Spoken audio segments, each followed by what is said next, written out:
Boa noite, meus irmãos e irmãs.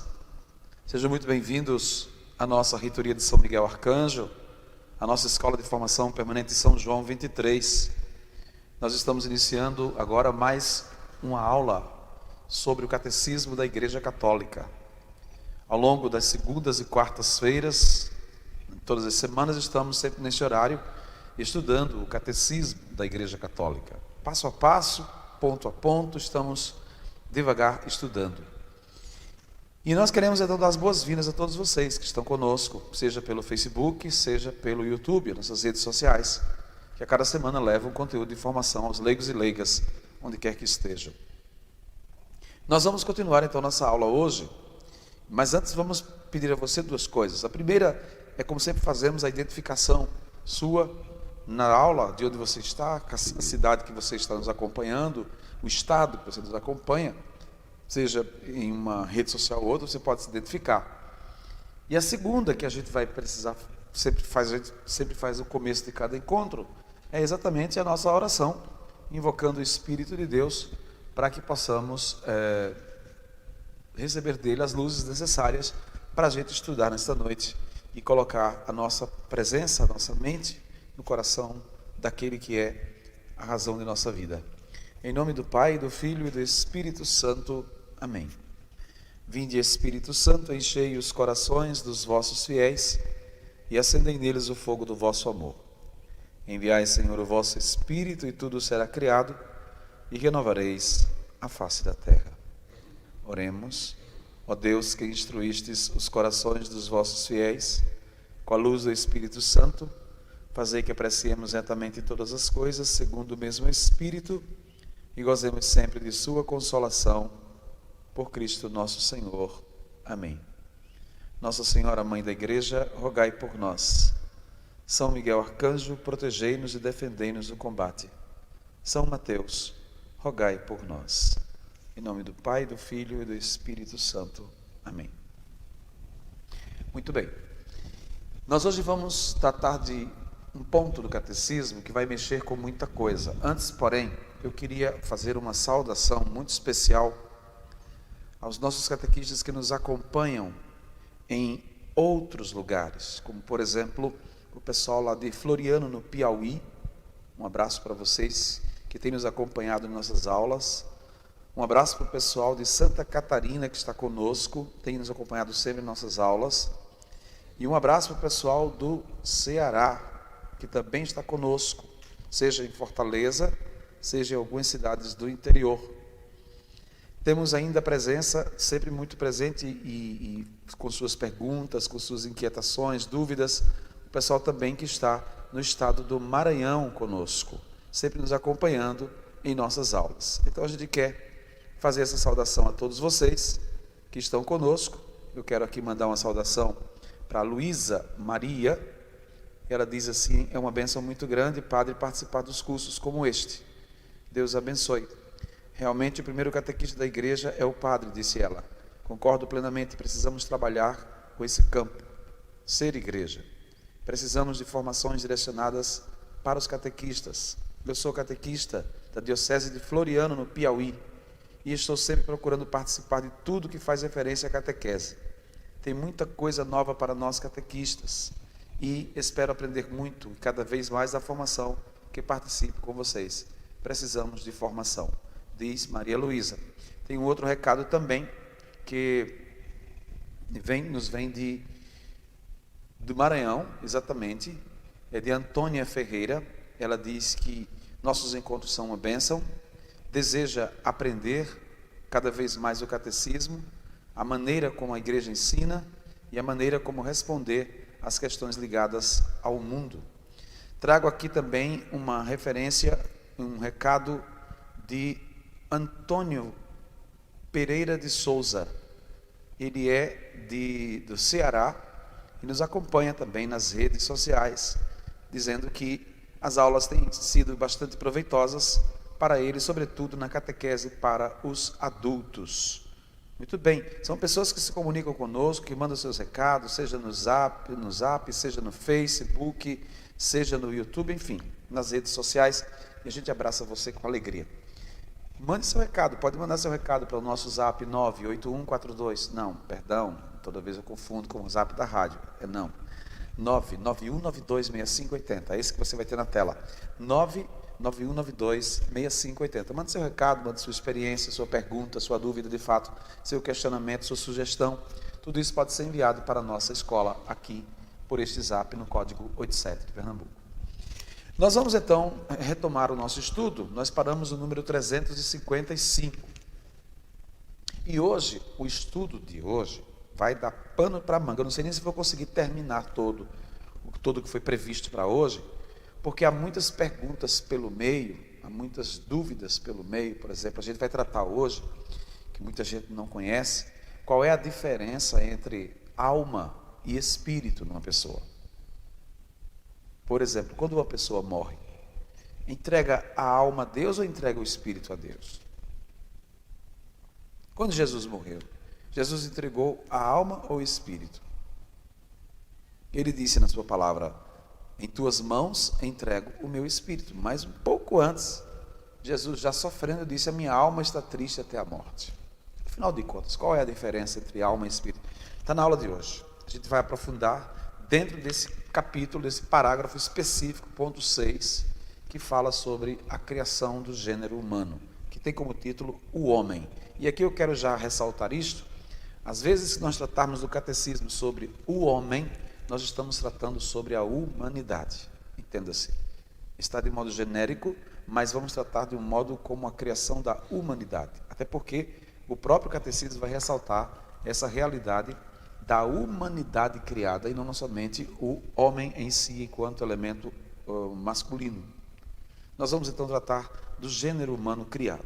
Então veja, a nossa aula de hoje se divide em 4 partes. Eu não sei, repito, se vou conseguir terminar toda ela hoje por conta de uma série de questões que a gente vai ter que aprofundar e são questões que merecem ser bem esclarecidas para a gente não ficar ainda com algumas dúvidas para depois. É importante que a gente vá trabalhando essas perguntas e esses questionamentos dentro da aula. Então nós temos a primeira parte da aula de hoje, vai tratar um pouco sobre o ser humano como imagem de Deus.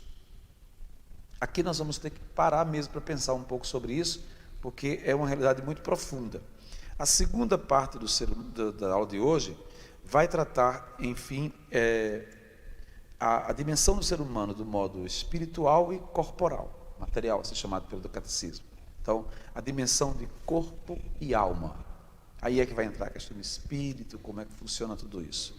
Um terceiro momento é a criação do gênero humano enquanto homem e mulher.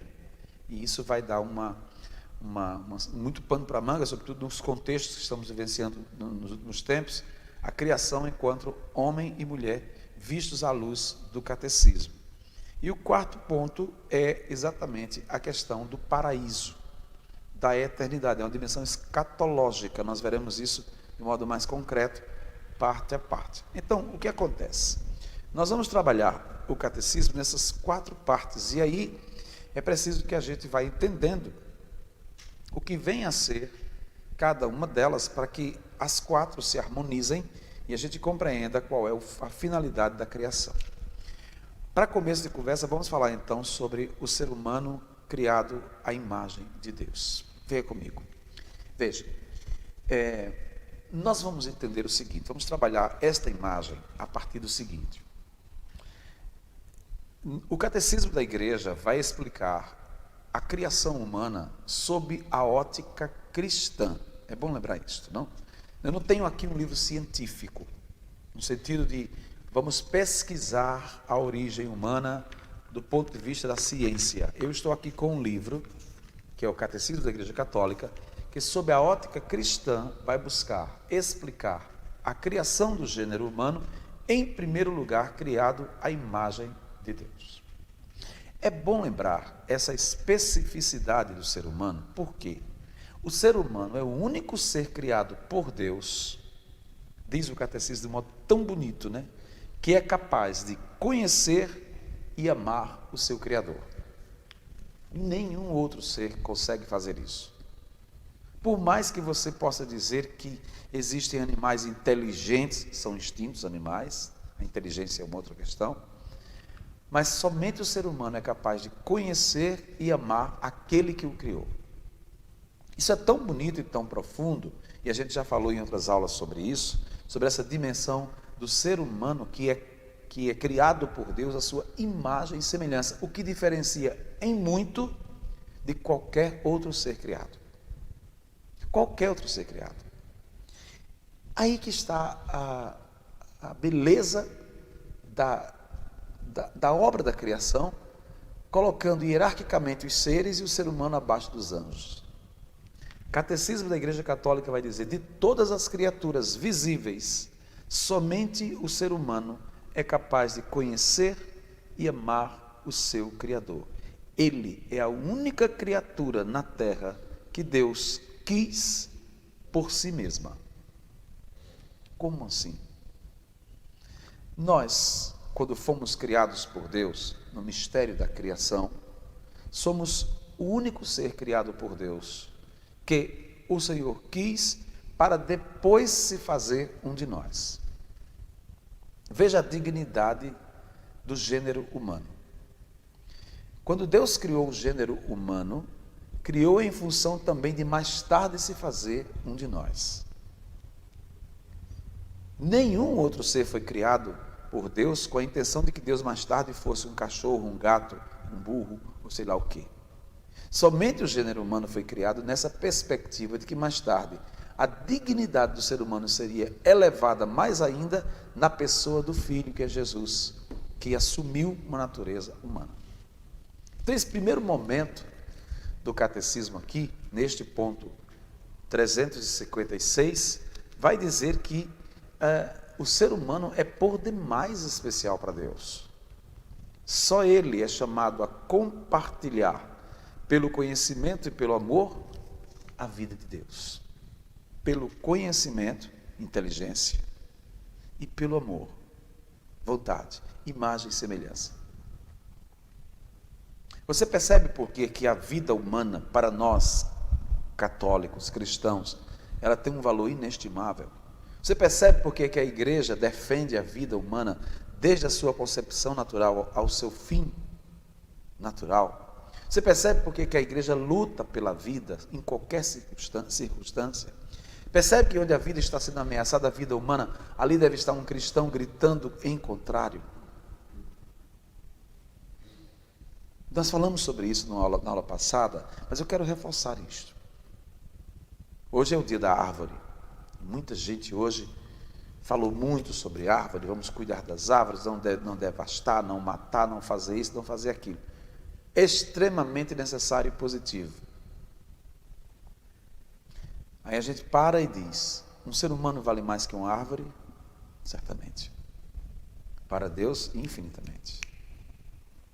4 de outubro é dia de São Francisco, dia de abençoar os animais, criaturas de Deus. Um ser humano vale mais que um animal? Para Deus, muito mais. Nem se compara.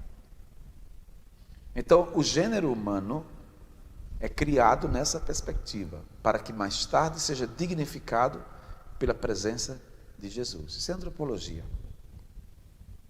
E dentro disso nós temos essa dimensão de sermos criados à imagem e semelhança de Deus. Imagem, enquanto dotados de capacidade amorosa, dada por Deus, que é amor. Eu queria só que nesse primeiro momento, na aula, você pudesse entender muito claramente esta dignidade do ser humano aos olhos de Deus. É por isso que tirar a vida humana, além de crime, é pecado grave. É por isso que aborto não combina com a gente. É por isso que, como cristãos e católicos, ninguém de nós, de sã consciência, se tivesse conhecimento de fato da Escritura e das normas da igreja, do catecismo, da doutrina da igreja, estaria compactuando com nenhum tipo de aborto.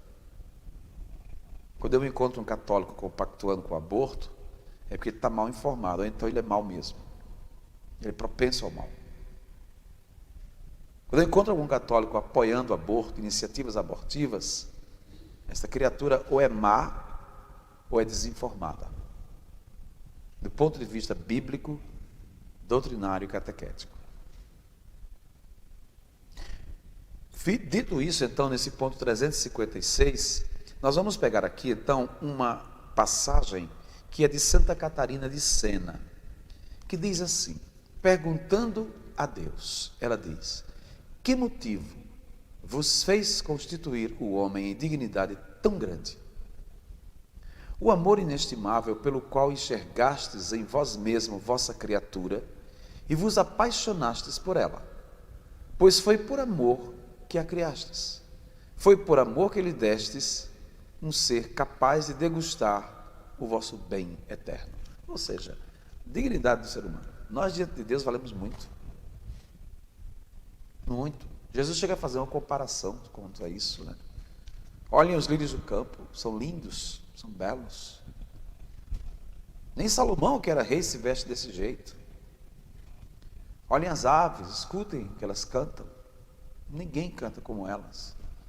E Deus cuida do lírio e cuida dos pardais, mas vocês valem muito mais que muitos pardais. Ah, se a gente tomasse consciência disso, a gente não só daria valor à vida nossa, mas daria valor também à vida do outro. Quando eu escuto alguém dizer, por exemplo, nesse período de pandemia, de coronavírus, nas nossas cidades, só foram 40 casos, só foram 40 mortes. 40 mortes. São 40 vidas ceifadas. São 40 vidas que se foram, são 40 famílias que sofrem. São humanos que perdem a vida. Imagem e semelhança de Deus somos criados. E segue o texto. Para ser a imagem de Deus, o indivíduo humano tem a dignidade de pessoa. Aqui no verbo, na língua grega, persona, a palavra significa máscara, né? E tem todo o sentido para isso que a gente vai estudar logo em seguida, qual o significado de fato da palavra pessoa. O mundo policial chama de elemento. Alguns chamam de indivíduo. Outros chamam de qualquer outra realidade distinta, e a igreja chama de pessoa. Uma pessoa. Ele não é apenas alguma coisa, mas é alguém. Isso me faz lembrar muito claramente o dia que eu estive dentro do hospital IMIP, em Recife, conversando com uma profissional de saúde da área de assistência social, dentro daquela problemática do aborto que aconteceu há 11 anos atrás, naquele caso lá da cidade de Alagoinha, que eu estava acompanhando de perto. E aquela assistente social disse para mim que o que estava dentro da menina era qualquer coisa. E eu lembrava do que a igreja ensina, também na Humanae Vitae do Papa João Paulo II, lembrava do que a igreja ensina. Não é apenas alguma coisa, é alguém. É uma pessoa. Não podemos tratar embriões e fetos como qualquer coisa. É gente. São pessoas que têm o mesmo direito de nascer, como eu tive e você teve. O mesmo direito. O mesmo direito. Esse tema é polêmico, eu sei que é. Abre muito espaço, levantam-se muitas bandeiras, defende-se muita coisa. Eu estou colocando apenas a dignidade do ser humano a partir da pessoa que ele é. Da pessoa que ele é. Segue o Catecismo 357. O ser humano é capaz de se conhecer, de se possuir, de se doar livremente e de entrar em comunhão com outras pessoas. Aí tem a autoposse, a livre doação e a comunhão divina. A autoposse é quando o ser humano é capaz de se conhecer. Isso é muito importante. Valorizar a si mesmo, sem aquela perspectiva meramente do somático simplesmente, né? Do corpo, que vale muito. Né? Não só por isso, mas se conhecer como alguém que vem de origem divina. Autoposse. Autoposse. O Catecismo fala sobre isso exatamente. O ser humano é capaz de se conhecer, de se possuir, né?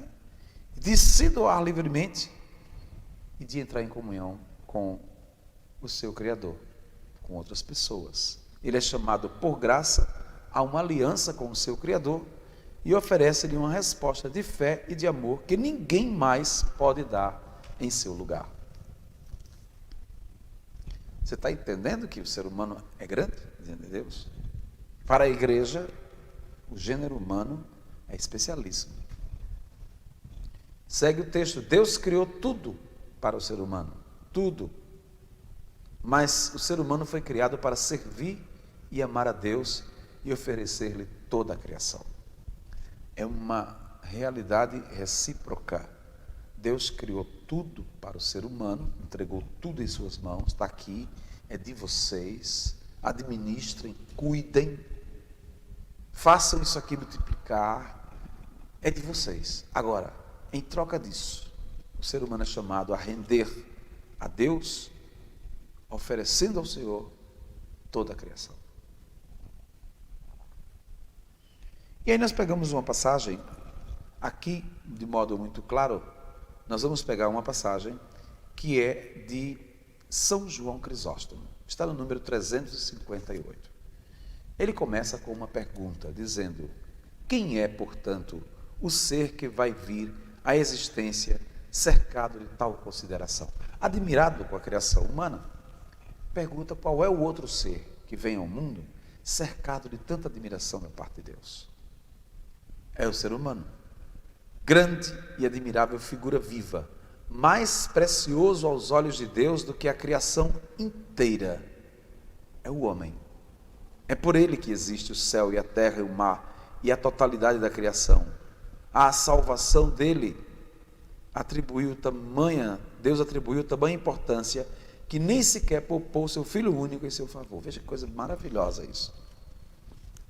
Que espetáculo de passagem que diz São João Crisóstomo.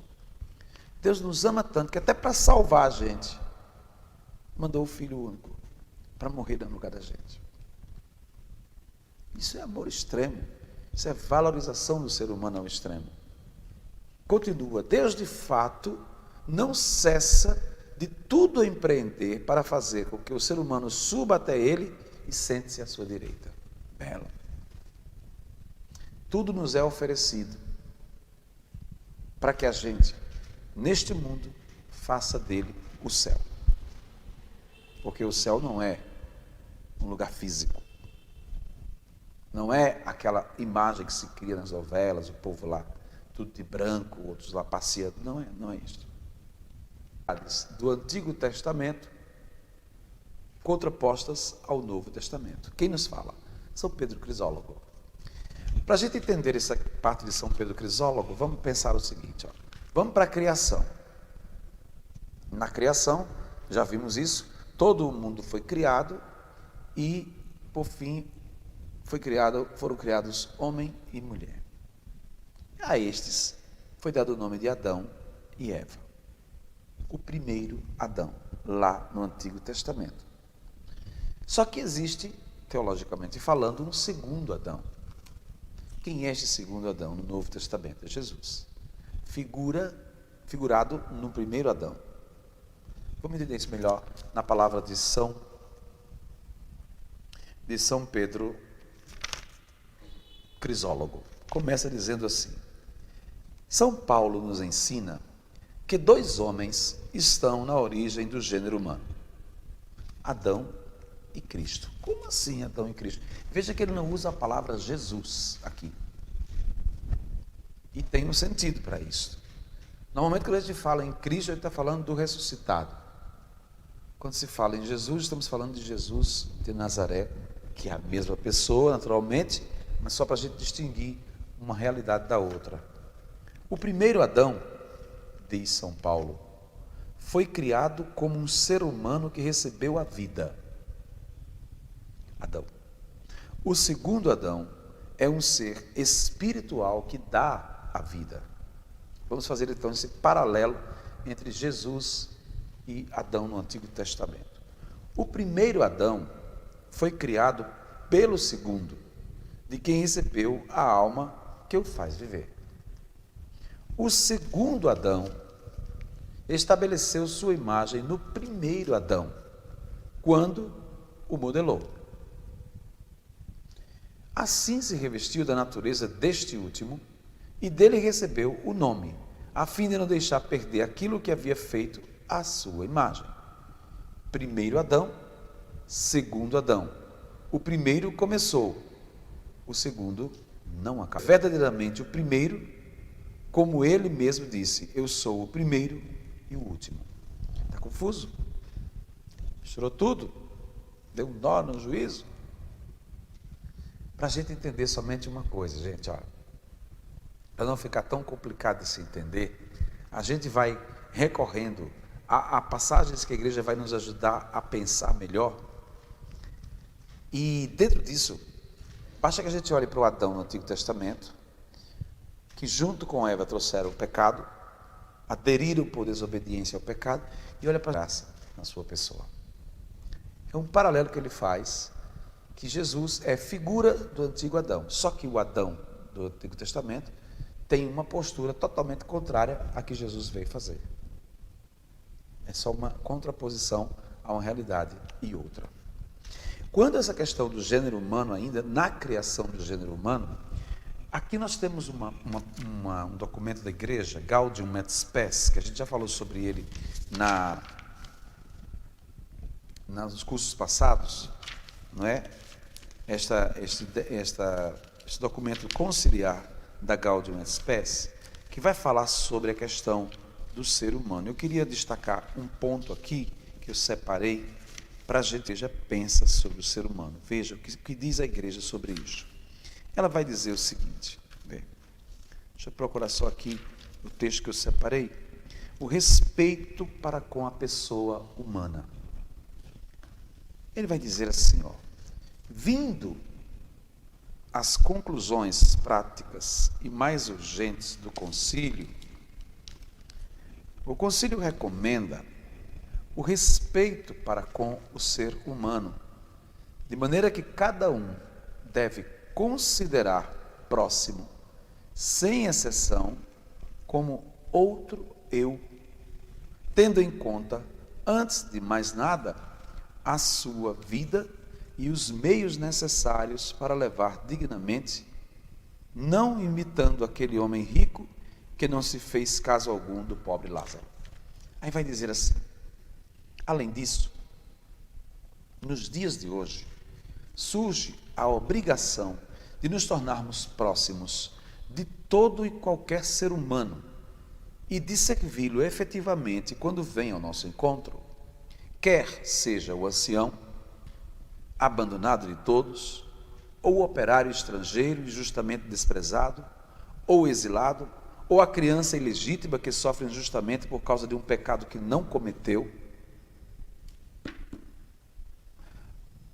ou o indigente que interpela a nossa consciência, recordando a palavra do Senhor, quando fizestes a um destes meus irmãos pequeninos, foi a mim que o fizestes.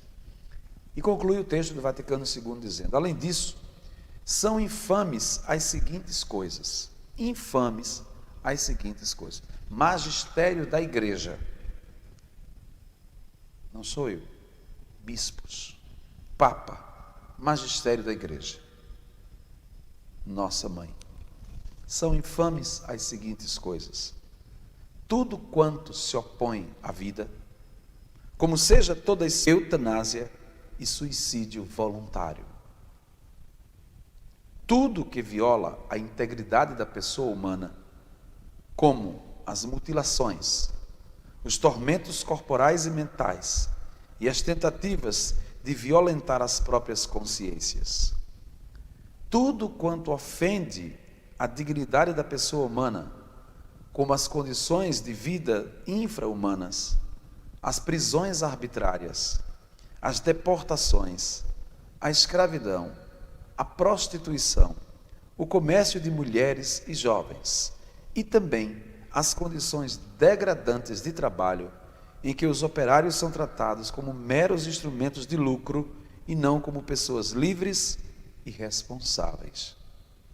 Todas essas coisas e outras semelhantes, ao mesmo tempo que corrompem a civilização humana, Desonram mais aqueles que assim procedem do que os que padecem injustamente e ofendem gravemente a honra devida ao Criador.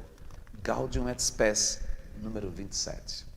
Documento do Concílio Vaticano II, falando sobre a dignidade do ser humano. Aí, eu vou concluir esse primeiro ponto a partir do número do 360. Graças à origem comum, o gênero humano forma uma unidade, pois Deus, de um homem só, ele fez toda a espécie humana. Claro, a partir de um, vários. E aqui nós temos uma passagem que nos é dada no Catecismo, muito bela, inclusive, muito expressiva, de Pio XII, do Papa Pio XII, antecessor de João 23. Vai dizer o seguinte: maravilhosa visão que nos faz contemplar o gênero humano na unidade de sua origem, em Deus, na unidade de sua natureza, composta igualmente em todos de um corpo material e de uma alma espiritual. Lembremos disso, que o Papa nos diz aqui é sério. Ninguém de nós é só carne e osso. E também ninguém de nós é só espírito. Que corre esse risco, né? De ou cair na bandalheira que só somos só carne e osso, ou nos resguardar de tal maneira que só somos espírito. E aí o corpo é só pecado, ocasião de pecado. Calma aí. Em tempos passados já se pensava desse jeito. A igreja teve que corrigir a partir de concílios ecumênicos, de concílios doutrinários que levaram as pessoas a pensar de outra maneira. Vai dizer o Papa: na unidade de seu fim imediato e de sua missão no mundo, na unidade de sua morada, a terra, cujos bens todos os homens, por direito natural, podem usar para sustentar e desenvolver a vida, na unidade de seu fim sobrenatural. Deus mesmo, ao qual todos devem tender, na unidade dos meios para atingir esse fim, na unidade do seu resgate realizado em favor de todos por Cristo. O ser humano completo, da dimensão corporal e espiritual.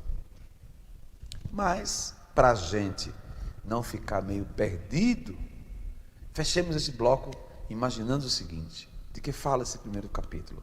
Ser humano, então, criado à imagem de Deus, com a qualificação especialíssima diante de Deus. Aí a gente passa agora para o ponto número 2, que vai falar sobre corpo e alma. Corpore et anima unus. Uno de alma e de corpo. Aí a gente vai agora entrar em umas questões que o povo tem, quando vai falar até de velório, né, que o povo tem história de falar sobre corpo e alma. Qual é a diferença? Você tem corpo? Tem. Tem alma? Tem espírito? Vamos ver essa pergunta até onde pode ser respondida. Acompanhe comigo, por favor, o ponto 362, para a gente, nesse aqui, ir até mais devagar, mastigando, para a gente não ficar com aquele grilo na cabeça, imaginando que as dúvidas permanecerão. Vamos lá. A pessoa humana, criada à imagem de Deus, é um ser, ao mesmo tempo, corporal e espiritual. Tudo bem, né? Tudo certinho. Ou seja, nós não somos apenas a carne no mundo. Para outras religiões, sobretudo orientais, elas têm a noção mais aclarada de que o corpo é depositário de uma série de realidades. Não existe a realidade transcendental. Depois de mortos, então, há como que uma finalidade distinta. Para nós, enquanto um corpo habita uma dimensão espiritual. O relato bíblico expressa esta realidade com uma linguagem simbólica, afirmando que, Gênesis 2, 7, o Senhor Deus formou o ser humano com o pó do solo, soprou-lhe nas narinas o sopro da vida e ele tornou-se um ser vivente. Portanto, o ser humano em sua totalidade é querido por Deus. Nós não somos um acaso, fruto de um acaso. Na obra da criação, escapou aí qualquer coisa e surgiu o gênero humano. Não, foi querido por Deus. Muitas vezes, na Sagrada Escritura, o termo alma, agora vem, designa a vida humana ou a pessoa humana inteira. A gente vai ter vários textos bíblicos para isso. Entretanto, alma designa também o que há de mais íntimo no homem e o que há nele de mais valor, aquilo que mais particularmente o faz ser imagem de Deus. Alma significa o princípio espiritual do homem. Aí nós vamos agora parar aqui para entender o seguinte. Alma significa o princípio espiritual do homem. Falou-se do gênero humano por completo, certo? Não se falou do cristão batizado, se falou do gênero humano. Se a gente for olhar na Sagrada Escritura, em várias passagens, sobretudo do Antigo Testamento, a gente vai encontrar, e também nos documentos do magistério, que a gente já viu isso semana passada, outras semanas, a gente vai encontrar que o ser humano, ele é dotado, é um ser capaz de Deus. Aliás, o catecismo começa dizendo isso. Nós somos seres capazes de Deus. Então, em nós existe, em qualquer pessoa, indistintamente de religião, qualquer credo que professe, para a igreja, em qualquer pessoa existem centelhas de Deus. Esse princípio de espiritualidade existente no gênero humano, a esse princípio chamamos de alma. É a capacidade que o ser humano tem de uma propensão ao divino. Aí você diz, mas tem gente que é ateu, que não professa nada, mas não é uma questão de profissão de fé. Não vamos distrair isso. É intrínseca à criação a questão da alma, da propensão do espírito, da dimensão espiritual da pessoa. Deixa eu tentar clarear um pouco mais. Eu diria que quando a gente fala de alma, nós estamos falando da realidade de cada pessoa que é criada por Deus e para Deus. Se depois, no meio do caminho, ela opta por outras coisas, essa é outra história. Mas o ato da criação contempla o ser humano numa dimensão corpórea e espiritual. Essa dimensão corpórea é notória, é clara, e a dimensão espiritual nasce a partir da realidade que a gente chama de alma. A propensão que o ser humano tem à dimensão espiritual. Segue o texto do Catecismo, 364. O corpo do homem participa da dignidade da imagem de Deus. Ok. Então, o Senhor criou a partir disso. Ele é corpo humano precisamente porque é animado pela alma espiritual. O que dá vida a um ser humano? Animação. A palavra anima, em latim é alma. O que dá animação a um ser humano é a sua alma espiritual.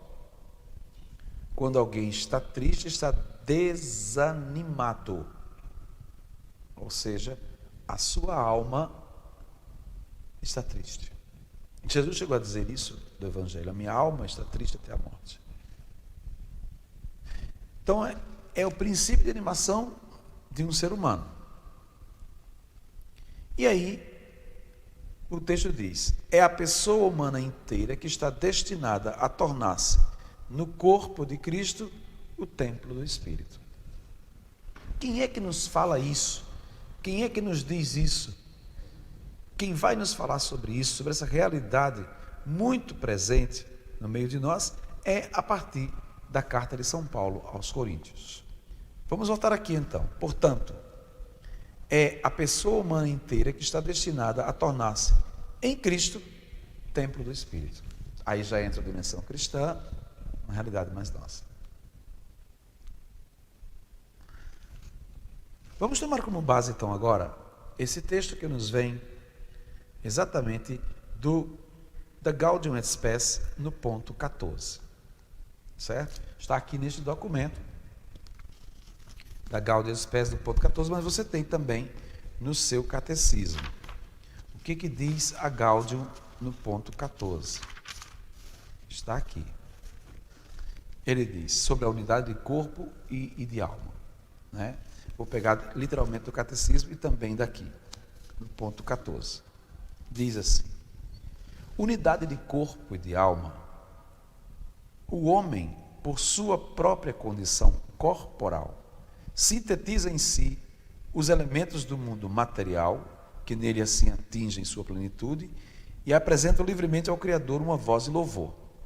Ou seja, o corpo, o ser humano, este corpo, ele é dotado de uma alma que o faz se animar. Portanto, não é lícito ao homem desprezar a vida corporal. Ao contrário, ele deve estimar e honrar seu corpo, porque é criado por Deus e destinado à ressurreição no último dia. Aí tem uma confusão muito grande nessa história, porque afinal de contas, houve um tempo que a igreja pregou muito sobre desprezar o corpo e valorizar a alma. Salve a sua alma. Corpo. Houve uma época, na Idade Média, por exemplo, se dizia muito isso, né? Vamos cuidar da alma, porque o corpo é ocasião de pecado. Larga o corpo para lá. O catecismo da Igreja Católica está dizendo para nós que não é lícito ao homem desprezar a vida corporal. Ele deve estimar e honrar o seu corpo, porque ele é destinado para a ressurreição. É claro que a gente não vai cair nessa mentalidade hedonista de hoje, de todo mundo faz um culto ao corpo, né? Culto ao corpo, é uma coisa de louco. Basta ver as academias lotadas de gente querendo ficar mais magro, mais gordo, mais isso, mais aquilo, por razões meramente estéticas. Claro que há pessoas que frequentam academias por razões de saúde, sem dúvida, mas boa parte frequenta por razões estéticas. Então o corpo conta muito. Às vezes a alma é pequenininha, mas o corpo está tranquilo, causa uma boa impressão. Estou bem na fita, como diz o ditado. Pronto. Então nem essa supervalorização do corpo e nem esse desprezo também ao corpo. 365. A unidade da alma e do corpo é tão profunda que se deve considerar a alma como a forma do corpo. Ou seja, graças à alma espiritual, o corpo constituído de matéria é um corpo humano e vivo. Aquilo que eu disse, o movimento corporal, né? Nossos movimentos são movidos, são vistos a partir de uma dinâmica de uma alma espiritual que existe em nós. O espírito e a matéria no ser humano não são duas naturezas unidas, mas sua união forma uma única natureza. O ser humano não se separa desse. Bem isso, bem próprio, bem claro para nós. Então fica que o nosso corpo é dotado de uma alma espiritual, ou seja, dimensão de movimento, dimensão de ser vivo, dimensão de estar vivo. De estar vivo. A igreja ensina que cada alma espiritual é criada diretamente por Deus, não é produzida pelos pais. A alma é imortal. Ela não perece no momento de sua separação do corpo na morte e se unirá novamente ao corpo na ressurreição final. E isso aqui dá pano para manga. Para onde vai a alma de uma pessoa quando ela morre? Para onde vai? Tanta gente se pergunta sobre isso. Para onde é que vai a alma de uma pessoa quando ela morre? E em que momento exato esta alma sai do corpo? Deixa eu pegar aqui o catecismo, só para a gente aprofundar isso melhor. A igreja diz, ponto 366, cada alma espiritual é imortal. Ela não sofre no momento que se separa do corpo na morte, mas vai se unir ao corpo depois, mais tarde. Ocorre por vezes que a alma aparece distinta do espírito. Isso é complicado. Porque aí você vai falar agora de uma realidade do momento em que a alma se separa do corpo para ir ao encontro de Deus. Para ir ao encontro de Deus. Quando nós chegarmos no credo a estudar, creio na ressurreição dos mortos, lá na frente, bem na frente, né? Creio na ressurreição dos mortos, está por aqui, mais ou menos, por esses pontos aqui, do ponto 648, por aí assim. Creio na ressurreição dos mortos, nós vamos entender melhor isto. O que acontece com a alma de uma pessoa na hora da sua morte? Tem que esperar até quando e onde? Como é que fica essa história? Por que a gente manda celebrar missa pela alma de fulano de tal? São assuntos que dizem respeito à escatologia e vão ser tratados dentro do credo a partir do creio na ressurreição dos mortos.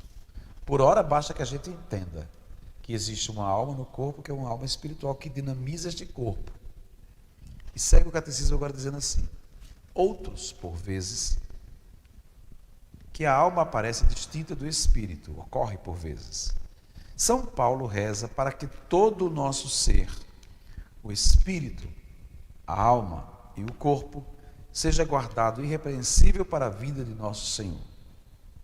A Igreja ensina que essa distinção de espírito, alma e corpo não introduz a dualidade na alma. Agora vem, escute bem, preste atenção. Espírito significa que o ser humano está ordenado desde a sua criação para o seu fim sobrenatural e que sua alma é capaz de ser elevada gratuitamente à comunhão com Deus. Uma palavra outra seria: o Espírito nos garante, o Espírito em nós, nos garante que o nosso fim será em Deus. Nos garante que nossa finalidade termina em Deus. A alma nos faz nos mover, nos conduzir nesta terra. E diz: a alma do ser humano é capaz de ser elevada gratuitamente à comunhão com Deus no Espírito. A tradição espiritual da Igreja insiste também no coração, no sentido bíblico da profundidade do ser, nas entranhas, onde a pessoa se decide ou não por Deus. Essa é uma realidade. Hoje é confuso, não é? Nós vamos voltar a aprofundar esse assunto. Eu sinto que esse capítulo, esse parágrafo tem 4 tópicos, mas não dá para passar os 4 tópicos de uma vez. Porque a gente ainda vai aprofundar muito isso. E eu quero deixar esse ponto aqui amarrado para que a gente possa elaborar as perguntas para a próxima aula. Para a gente aprofundar. Porque eu acho que é um assunto muito interessante que pode ser aprofundado por todos e é necessário que seja aprofundado por todos para que a gente possa dirimir essas dúvidas que o povo tem. Afinal de contas, o que é isso? Alma, espírito, etc. Eu sei que a sua cabeça pode estar dando um nó agora de perguntas, de tanta coisa. E o purgatório, e isso e aquilo. Tudo isso está dentro do credo e a gente vai aprofundar isso melhor. Esses 2 primeiros pontos que nós estudamos, eles são o gênero humano criado à imagem de Deus e o gênero humano criado com um espírito e uma alma. São 4 pontos desse parágrafo, vamos trabalhar esses 2 hoje. Porque senão a gente vai dormir com a cabeça fervendo hoje. Mas vamos começar a elaborar algumas perguntas para isso. Sobre a dimensão de alma, espírito e corpo. O que o ser humano tem enquanto alma, espírito e corpo. Muito importante que cada um de vocês possa elaborar suas perguntas, mandar para nós as suas perguntas, para que a gente possa aqui discutir, você mandar a sua opinião, você mandar também a sua dúvida, que são muitas, eu sei que aparecem muitas vezes no catecismo, para que a gente possa ir dirimindo essas questões de modo mais prático, tá bom? Eu não vou passar o ponto 3 e o 4 agora, porque senão a gente vai dar o maior nó no juízo, que aí vem a questão da criação do homem e da mulher, e depois vem a dimensão do paraíso, que são as outras duas partes desse parágrafo. Por enquanto, por hoje, a gente trabalhou a criação humana como imagem e semelhança de Deus, né? O homem na dignidade que Deus lhe dá diante dele, e no segundo momento, esse homem que não é somente um bolo de carne no mundo, ele é dotado de uma alma e de um espírito. E a partir daí, ficamos para aprofundar na próxima aula, quarta-feira, essas realidades exatamente que vão nos ajudar a pensar melhor de que maneira nós podemos entender o que é em nós espírito, alma e corpo, nessas três dimensões, para que a gente possa aprofundar melhor os conteúdos de nossa fé. Eu quero agradecer a você que esteve comigo nessa noite. As nossas aulas são aulas menos de 1 hora, e não preciso ser mais que isso, porque na verdade as nossas aulas, se for mais que isso, a gente tem dando nó no juízo, mas na verdade a gente quer assim, passar um tempo com vocês de 1 hora de conversa sobre a doutrina e respondendo perguntas também. Faça sua pergunta e mande para o nosso zap 991926580. Pode mandar para o zap sua pergunta, identifique-se quem você é, de onde é, para a gente ter o gosto de responder suas perguntas aqui sobre esses dois assuntos que a gente tratou: imagem e semelhança de Deus, ser humano, e dotado de corpo e de alma. Hoje nós temos as nossas cidades conosco. O pessoal de São Paulo está com a gente, manda aqui. Está o pessoal de Santa Cruz do Capibaribe, Sertânia, Recife, Serra do Catimbau, que é lá na paróquia São Félix Catalícia em Buíque, lá em Alagoinha, Jataúba, Belo Jardim com Serra do Vento e a nossa querida cidade de Arco Verde. Deixa eu dizer a vocês uma coisa agora no fim da nossa aula. Quarta-feira a gente não vai ter aula, vou dizer por quê. Porque aqui em Arco Verde é o dia da padroeira de Arco Verde. É o dia de Nossa Senhora do Livramento. E a gente vai ter aqui, você não vai ter aula, mas vai acompanhar com a gente 7 horas da noite aqui, ao vivo, na nossa reitoria. Você vai acompanhar a nossa homenagem à Nossa Senhora do Livramento, que a carreata vai passar na cidade toda. E a gente ela vai dar uma parada aqui na frente da igreja, a gente vai receber as homenagens da reitoria de São Miguel à Nossa Senhora do Livramento. Vamos fazer aqui uma homenagem à Nossa Senhora. Então, quarta-feira, 7 da noite, coincide exatamente esse mesmo horário. A gente não tem aula de quarta-feira, mas vai ter um momento de oração e de louvor à Nossa Senhora em função da visita ou da passagem da padroeira da cidade, circulando todo o município, ou a cidade pelo menos, no dia a ela dedicado. 23 de setembro é feriado aqui em Arco Verde, na próxima quarta-feira. Eu me despeço de você então, agradecendo a você que esteve com a gente, ao pessoal que está com a gente nessas cidades aqui e outras que não se identificaram, mas a gente agradece muito a vocês e quer pedir de Deus a bênção por intermédio de São Miguel Arcanjo, nosso padroeiro, que possa abençoar a cada um de vocês. O Senhor vos abençoe e vos guarde, volte para vós o seu rosto e se compadeça de vós, o Senhor vos dê a sua paz. Ele vos abençoe, em nome do Pai, e do Filho, e do Espírito Santo. Amém. Boa noite a todos, a gente se encontra amanhã à noite, às 7 horas da noite, para a Santa Missa, aqui, missa presencial. Se você de Arco Verde quiser participar, mande o zap para a gente com a foto do seu documento e a gente vai fazer a sua inscrição para a missa amanhã à noite aqui. Boa noite a todos, fiquem com Deus.